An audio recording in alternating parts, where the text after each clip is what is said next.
네, 저희가 여러 차례 전해드렸던 파출소장 갑질 사건 여러분 다들 기억하고 계시죠? 서울경찰청이 최근 이 파출소장에 대해서 견책 처분을 내렸다고 합니다. 한마디로 구두 경고에 그쳤다 이런 이야기가 되는 건데요. 근데 오히려 이 갑질 피해자인 박이나 경위에 대해서는 감찰을 진행을 했고 징계를 추진하고 있다 이런 소식이 또 함께 들리고 있는데요. 도대체 어떻게 돌아가고 있는 건지 의아해서 박이나 경위를 스튜디오로 직접 모셨습니다. 어서 오세요, 경위님. 네, 안녕하세요. 네. 그리고 한 분 더 모셨는데요. 전국 경찰 직장협의회 민관기 위원장도 함께 모셨습니다. 어서 오세요, 위원장님. 네, 안녕하세요. 네, 두 분은 그러니까 전화로는 제가 이제 여러 차례 인터뷰를 한 바 있는데 직접 뵙는 건 처음이네요. 네네. 네, 오시는데 고생 많이 하셨고요. 우리 박이나 경위께 먼저 여쭤봐야 될 것 같은데 스튜디오까지 직접 나오시기로 결심하시고 쉽지가 않았을 것 같은데 왜 이렇게까지 그러니까 이런 결심을 하셨을까요? 네, 최초에 조직의 파출소장 갑질을 신고하고 저희가 분리 조치 등 보호를 요청했지만 2차 가해만 하다가 결국 현재 지금 저는 파출소장과 동일한 징계 대상자가 되었습니다. 네. 더 이상 제가 혼자 감당할 수 없을 정도의 고통과 두려움이 있거든요. 그래서 조직에 대해서는 저에 대해서 아무런 어떤 보호나 얘기를 들어주지 않기 때문에 언론과 국민 여러분들한테 도움을 받고자 이 자리에 나오게 됐습니다. 알겠습니다. 좀 하나하나 여쭤볼게요. 일단 이 파출소장 견책 처분이 내려졌는데 이게 최종 결정입니까? 네, 일단은 그 갑질 부분에 대해서는 예. 한 2달 전에 그 경찰청 감찰심의위원회에서 네. 그 외부인들이 참석한 그 위원회에서 아마 결정을 했고요. 그다음에 이제 그 형사적인 부분에 대해서는 지금 조사 중이기 때문에 네. 그 부분은 배제한 상태에서 그 12월 달에 퇴직이기 때문에 퇴직 이전에 일단은 그 어떤 징계 조치를 내려야 되겠다라는 의견들이 있었다고 들었고요. 정년퇴직이죠. 12월. 네네, 그렇죠. 예. 그럼 이제 그 형사 사건이 길어지면 아무래도 이제 12월을 넘어가면 이 징계에 대한 의미가 없어지기 때문에 그렇게 했다고 이야기를 들었고요. 그러면 견책 처분이면 정년퇴직하는데 아무 지장이 없는 겁니까? 그렇죠. 일단은 뭐 견책이 그 징계 중에는 가장 약하다고 보시면 될 것 같아요. 경고 다음에 견책, 그다음에 감봉 네. 이렇게 가는 거고요. 네. 그다음에 이제 중징계로 가면 뭐 이제 정직이라든가 강등, 해임 이렇게 가는 건데 뭐 전혀 뭐 상관없다고 보면 될 것 같습니다. 견칙은 6개월간 승진하고 승급이 제한되는데요. 뭐 정년하는데 뭐 이제 승진 이런 게 아무 상관 없어요. 네, 그렇습니다. 근데 아무튼 그러면 이게 뭐 다시 이의 신청을 한다든지 다시 그러니까 들여다보는데 이런 절차는 이제 다 끝나버린 거다. 더 이상 없다 이렇게 이해를 해야 되는 거예요. 네, 맞습니다. 결국 정년 퇴직기를 열어줬다. 그냥 이렇게 그러니까 정리를 해야 되겠네요. 그러면. 네네, 그건 맞는 것 같습니다. 근데 형사 사건 관련해서 조사를 하고 있다고 하는데 징계가 이렇게 나와버리면 그게 또 형사 사건 조사에 미치는 영향도 당연히 있을 거 아니겠습니까? 그렇지는 않다고 봐야 됩니다. 아니라고? 네. 어떤 점에서요? 일단은 그 형사 사건은 형사 사건대로 진행이 되는 거, 별건으로 진행이 되는 거기 때문에 네. 이제 그 보통은 형사 사건의 결과에 따라서 그 경찰 내부 그 행정 처분이 되거든요. 예. 그러니까 그 형사 처분 부분이 아직 결과가 나오지 않았기 때문에 행정 처분까지는 가지 않았는데 예. 이제 그 갑질하고 형사 처분하고는 별개로 진행을 했다 이렇게 보시면 될 것 같아요. 근데 제가 드리는 질문은 네네. 형사 사건 관련해서 조사도 경찰이 할 거 아닙니까? 동부지검에 지금 검찰로 넘어가 네네. 있습니까? 검찰에서 조사를 하고 있고요. 예. 그 혐의 자체가 이제 갑질은 이제 넓은 의미로 말씀드리면 갑질이지만 좁은 의미로는 직권남용에 해당하는 죄이기 때문에 그 부분에 대한 조사 그리고 저희한테 역진정을 했던 부분은 무고에 해당하는 예, 범죄 혐의거든요. 네. 근데 사실 역진정을 파출소장이 취하를 했고 서울청 감찰에서 이 부분을 조사하지 않았다면 제가 그 파출소장이 무고한 혐의에 대해서 증거가 많이 부족했던 상황인데 이번에 감찰 조사를 받으면서 너무 많은 허위 사실과 거짓말을 많이 하셨기 때문에 거기에 대한 무고 입증이 거의 확실하게 가능하다고 생각합니다. 그럼 검찰의 지금 수사 속도는 어떻게 평가하세요? 제가 지금 심적으로 많이 힘들어서 조사하면서 이제 증거 자료 제출 등이 조금 늦어졌고요. 네. 그 부분에 대해서는 거의 문제가 없다고 생각합니다. 그래요. 네. 알겠습니다. 그런 좀 검찰 수사 결과를 좀 지켜보도록 하고요. 박이나 경위가 징계유예 회부가 됐어요? 네, 맞습니다. 파출소장은 6월 27일 제가 병가 기간 동안에 뭐 제가 제 자리에 어떤 업무들을 모두 긁어서 10가지의 진정 사실을 가지고 감찰에 이제 접수를 했고요. 아, 파출소장이 진정을 냈다. 네, 이게 언론에 알려지면서 7월 15일 날 저한테 장문의 사과 문자를 보내고 7월 16일 날 이를 취하했는데요. 이제 거의 저희 서울청에서는 그것을 받아들이지 않고 뭐 저에 대한 감찰 조사를 강행하였습니다. 네. 네. 10개 사유가 10개나 됐어요? 네, 네. 뭐 그렇게 많아요? 뭐 거의 대부분이 파출소장의 지시로 했던 일들인데요. 네.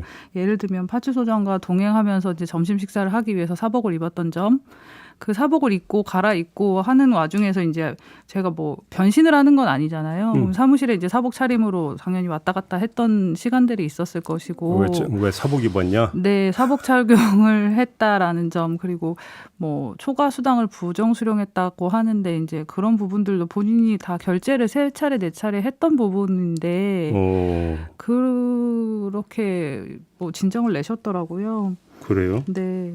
근데 아무튼 그래서 진정을 냈다가 본인이 또 취하를 했다면서요? 네네. 근데 그걸 계속 살아있는 걸로서 징계 회부했다는 얘기가 됩니까? 서울청 감찰에서는 뭐 행정안전부에 대한 뭐 법령 해설집에 보면 취하된 민원이라도 뭐 불법이 인지되면 조사를 하는 게 바람직하다라는 근거에 의해서 했다고 하는데 파출소장이 제기한 진정은 불법이 아니거든요. 제가 불법 사실이 있는 게 아니라 오히려 역진정이고 뭐 음해로 보셔야 되는데 저에 대해서 아마 괘씸죄가 적용된 게 아닌가 그런 제 생각엔 스스로 그렇게 억울함을 느끼고 있습니다. 민광기 위원장님 어떻게 보세요? 저희들이 이제 보통 공익제보자라는 그 언어들을 많이 사용을 하는데요. 예. 이제 가령 이런 경우거든요.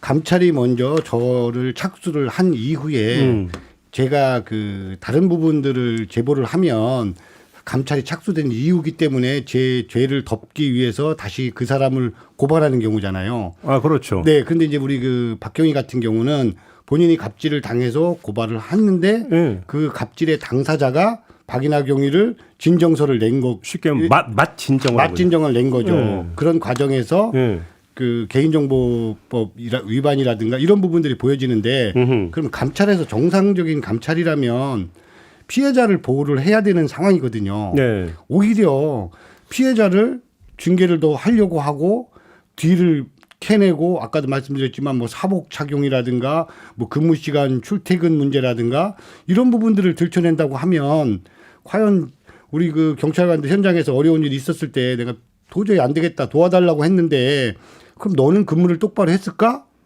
너는 근태가 불량하지 않을까? 한번 봐야겠네. 이런 식의 조사라면 우리 경찰 내부의 감찰을 믿을 수 있는 직원이 없다는 점이죠.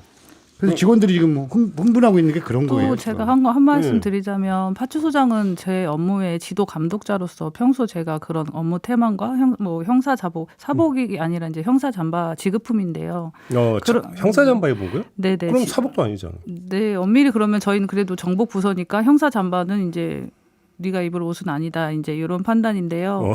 그런 지도 감독을 해야 되는 사람이 그 지도 감독을 하지 않고 저를 오히려 진정을 넣는다는 거는 상식에 맞지 않는데도 그걸 그대로 받아들였다는 것은 저희가 왜 뭐 방조범이죠. 어떻게 보면 공범과 방조범 정도죠. 파출소장님은. 그러면 하여간 그 징계가 필요돼 진정을 넣었던 사유 중에는 파출소장 본인도 연관되는 게 상당히 많이 있다. 그렇죠. 당연하죠. 왜냐하면 본인도 식사하러 갈 때 사복을 착용을 했죠. 네, 그렇게 따지면 본인은 그러면 그 근무복을 입고 점심 식사를 하고 가령 예를 들어서 점심 식사가 1시까지란 말이죠. 그러면 점심 먹고 커피 한 잔 마시다 보면 1시 10분, 20분이 될 수 있잖아요. 네. 그러면 근무복 안 입은 거잖아요. 네. 본인도 그러면 징계 대상이죠. 그 부분에 대해서. 그렇죠. 이게 말이 안 되는 내용들이거든요, 사실은. 이게 이제 그 CCTV 막 뒤져봤다라고 하는 것들도 결국 이거 이제 다 잡아내려고 그러니까 다 뽑아내려고 CCTV 뒤졌다는 이 얘기잖아요.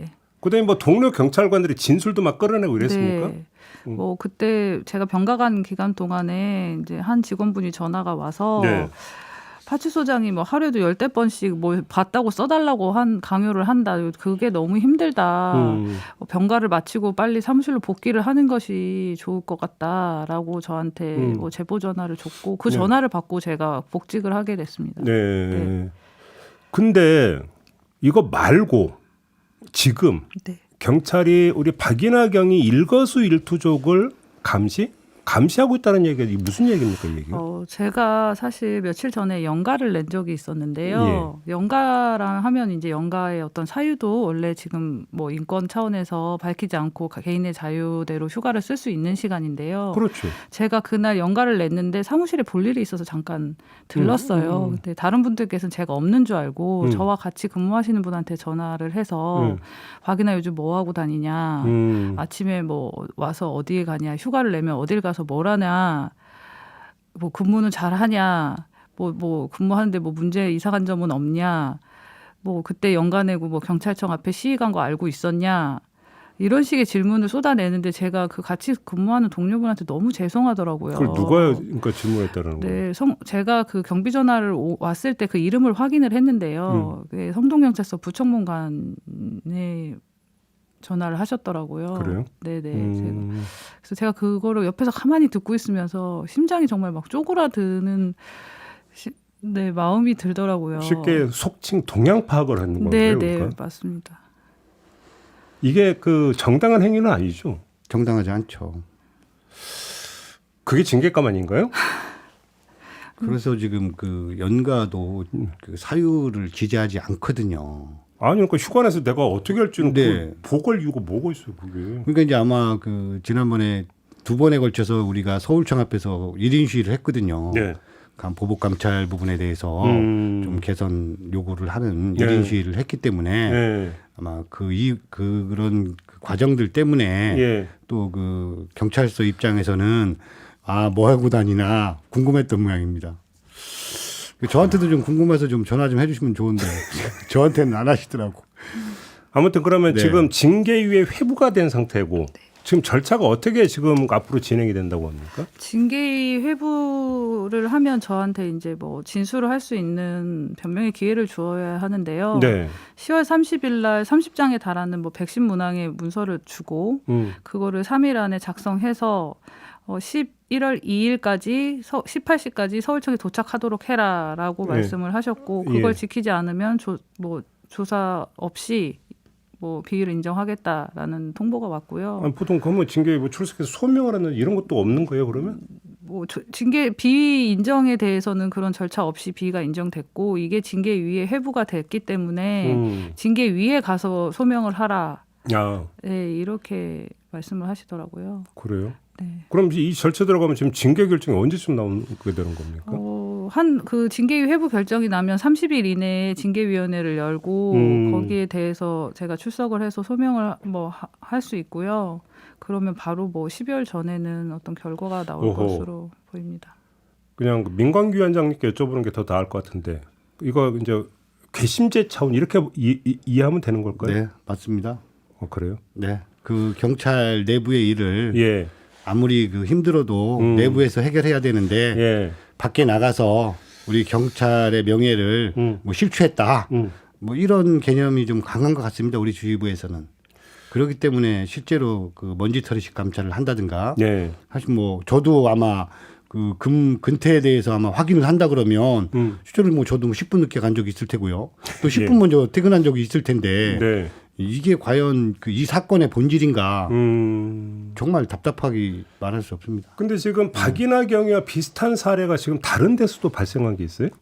지금 그 광주 쪽에서 좀 발생하고 있는데요. 어떤 건데요? 좀 특이한 케이스입니다. 약간은. 예. 우리 경찰에서 그 근태라든가 이런 부분이 문제가 발생이라면 예. 감찰에서 먼저 조사를 하고요. 예. 그다음에 그 형사적인 처벌이 필요하면 수사 의뢰를 합니다. 예. 그런데 지금 이런 경우는 먼저 수사 의뢰를 했어요. 예. 경찰서장이 예. 그 우리 그 경사 계급을 가진 우리 직원을 그런데 4개월 동안 수사를 했는데 무혐의 처분을 받았습니다. 예. 그래서 이제 이 직원은 끝난 줄 아는 거예요. 예. 그랬더니 감찰에서 다시 감찰 조사를 하겠다는 겁니다. 형사처벌과 행정처벌은 다르기 때문에 감찰 조사를 해서 아까 그 박이나 경위 같은 뭐 근태가 확인이 되면 이거에 대해서 행정적인 처벌을 하겠다. 아니 수사에서 무혐의가 나왔는데 네, 네. 그래서 무슨 이런 황당한 경우가 있는가 정말. 이게 네네. 보복성 감찰로 스스로 목숨을 끊은 경찰관이 최근 4, 5년 사이에 5명에 이른다. 네. 실제로 맞는 얘기입니다. 네네. 제가 뭐 현장 조사를 한 사례도 있었고요. 예. 우리가 그 한 5명 정도 되는데 2분은 순직 처리가 됐습니다. 어허. 네. 근데 이제 네. 3분은 순직 처리가 안 됐고요. 네. 그 제가 이제 강원도 고성에 우리 그 경찰관 한 분이 그 음주를 해서 네. 사실은 그 징계를 받았는데 예. 이제 그 징계 때문에 이제 극단적인 선택을 한 것인가에 대해서 사실 조사가 들어갔거든요. 그랬더니 이분이 이제 그 정보과 직원인데 정보과 직원의 그 정보비 부분을 막 한 1년치 이상을 뒤진 거예요. 그래서 뭐 공공연하게 당신 옷을 벗겨버리겠다 뭐 이런 식의 내용들이 많다 보니까 이분이 이제 극단적인 선택을 했는데 네. 결국은 이 그 최근에 그 벌어졌던 극단적인 선택을 한 사례들이 감찰의 그 먼지털이식 그 수사, 예. 그다음에 그 집중 감찰 뭐 이런 부분들 때문에 결국은 그 극단적인 선택을 하지 않았나. 알겠습니다. 네네. 이건 이제 경찰 직협 차원에서 좀 조직적으로 대응이 좀 필요해 보이는데요. 그래서 지금 일단은 경찰청에 그래서 저희들이 그 감찰 부서에 그 경찰을 하면서 30년 동안 최장 5년까지만 감찰을 할 수 있게 감찰 총량제를 요구를 하고 있고요. 네. 그다음에 1년에 한 번씩 그 우리 갑질 전수조사를 해서 거기에 상응하는 법적인 대응 등을 좀 하려고 생각을 하고 있습니다. 네, 마지막으로 우리 박인하 교수님께 일단 마음 굳게 그 잡수해야 되는 거 잘 알고 계시죠? 네, 감사합니다. 그리고 마지막으로 꼭 전하고 싶은 말씀 있으시다면. 이걸 한 개인의 갑질 문제를 보지 않아 주셨으면 좋겠습니다. 이게 사회 전반적으로 문제가 되는 문제를 네. 에 대해서 관심을 가져주셨으면 좋겠습니다. 알겠습니다. 끝까지 용기 잃지 마시고요. 네. 네, 오늘 이야기는 좀 이렇게 마무리해야 될 것 같습니다. 두 분 고맙습니다. 네, 감사합니다. 지금까지 박인하 경위 그리고 민관기 전국 경찰직장협의회 위원장과 함께했습니다.